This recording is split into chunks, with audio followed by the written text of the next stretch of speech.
पास nationality नहीं है, ID card है, उनका क्या प्रोसेस होता है। और इसी वीडियो में मैं ना आपको ये भी बताऊंगी कि जब यहाँ पे आ जाओ तो तिख्ते सिजोर के लिए जो आप लोगों ने अप्लाई करना होता है उसका क्या प्रोसेस होता है।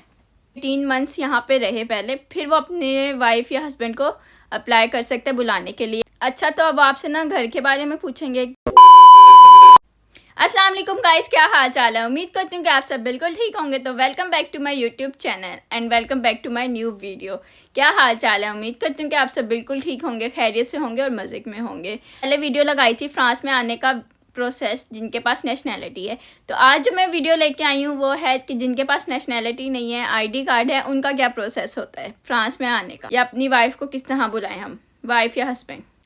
तो आज की वीडियो में मैं आपसे वो सारी डिटेल शेयर करूँगी। और इसी वीडियो में मैं ना आपको ये भी बताऊंगी कि जब यहाँ पे आ जाओ तो तिख्ते सिजोर के लिए जो आप लोगों ने अप्लाई करना होता है उसका क्या प्रोसेस होता है। जिसने अभी तक मेरे चैनल को सब्सक्राइब नहीं किया, प्लीज़ जाके मेरे चैनल को सब्सक्राइब, लाइक और बेल आइकन को ज़रूर प्रेस करेगा ताकि आपको मेरी नेक्स्ट वीडियोस का नोटिफिकेशन आ जाए।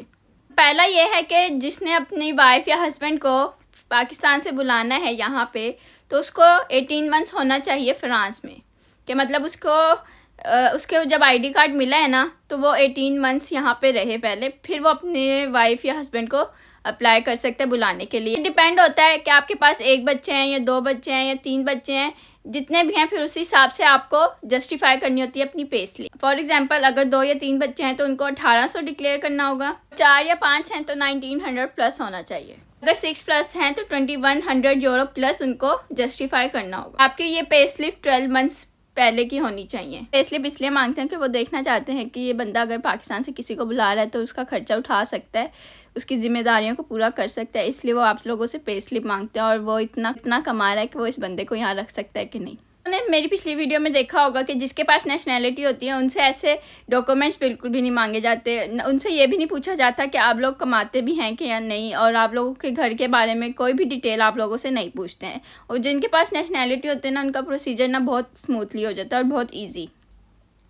लेकिन जो आईडी कार्ड वाले हैं ना, उसमें ये लोग बहुत तंग करते हैं। और अब तो वैसे भी ना ये प्रोसेस पेपर वर्क ना इन्होंने बहुत स्लो कर दिया और बहुत टाइम लगाते हैं हर चीज़ में। अच्छा, तो अब आपसे ना घर के बारे में पूछेंगे कि आप लोगों के घर का ना रांदेवू देते हैं, वो आके ना चेक करते हैं कि आप लोगों का घर कैसा है। अच्छा, इन्होंने घर में ना जोन बनाए हुए हैं, zone A, zone B, zone C. यहाँ पे मैं पिक्चर भी लगा दूंगी जोन वगैरह की, तो जिस जोन से आप लोग होंगे ना तो आप लोग देख सकते हैं कि आपका घर कितने मीटर का होना चाहिए।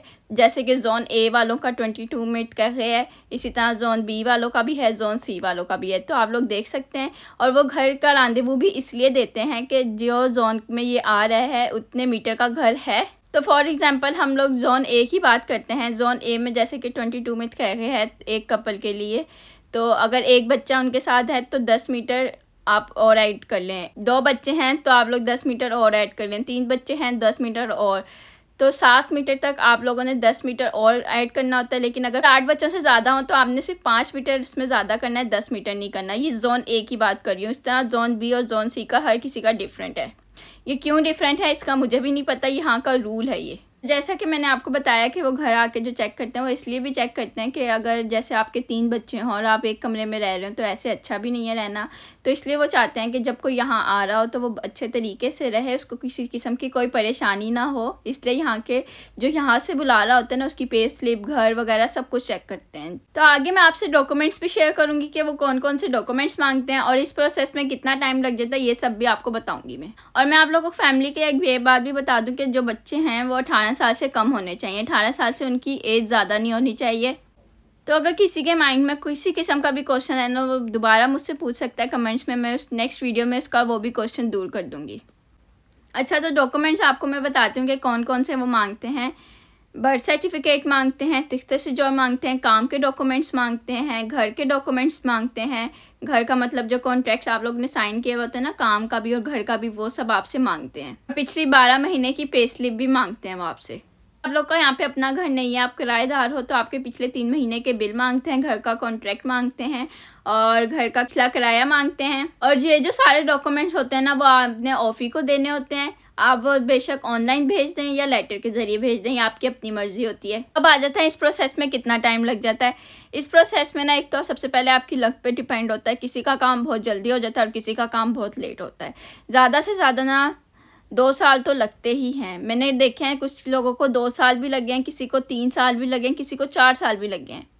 बहुत टाइम लगाते हैं यहाँ पे पेपर वर्क में। और आजकल तो पेपर वर्क वैसे भी बहुत स्लो हो रहा है, क्योंकि यहाँ के जो नेशनल है ना, उनका भी पेपर वर्क बहुत स्लो चल रहा है। तो जिन्होंने ये पेपर वर्क अप्लाई किया है ना, वो पेशेंटली वेट करें अपनी बारी का, और अल्लाह ताला से दुआ करें कि अल्लाह ताला आप लोगों के काम में आसानियाँ लाएँ और जल्दी ये काम हो जाए।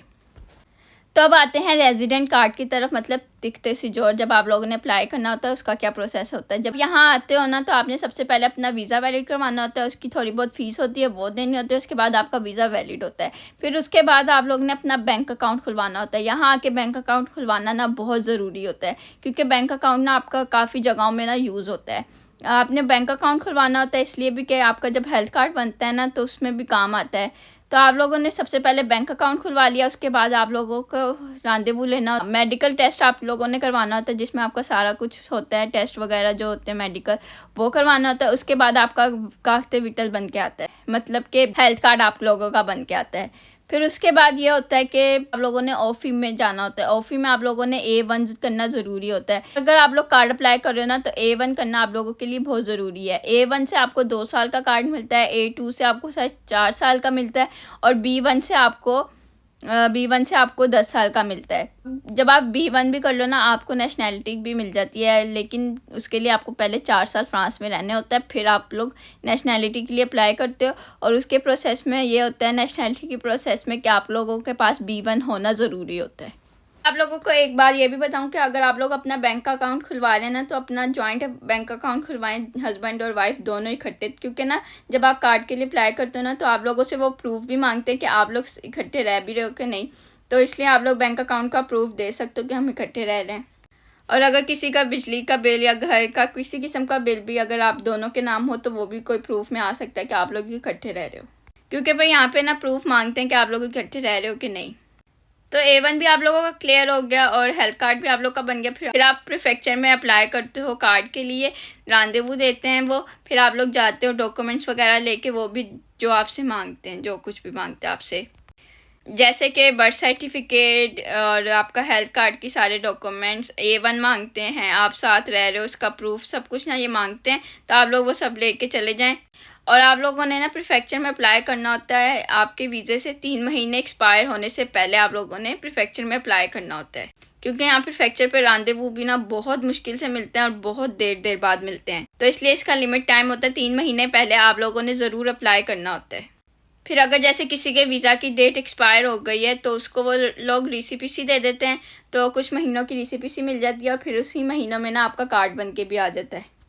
तो ये थी मेरी आज की वीडियो। उम्मीद करती हूँ कि आपको अच्छी लगी होगी। कमेंट्स में ज़रूर बताएगा आपको मेरी वीडियो कैसी लगी, और अगर किसी का कोई भी क्वेश्चन हो तो वो कमेंट्स में ज़रूर पूछ सकता है। तो अपना बहुत सारा ख्याल रखेगा। मिलते हैं एक नेक्स्ट व्लॉग में। अल्लाह हाफिज़।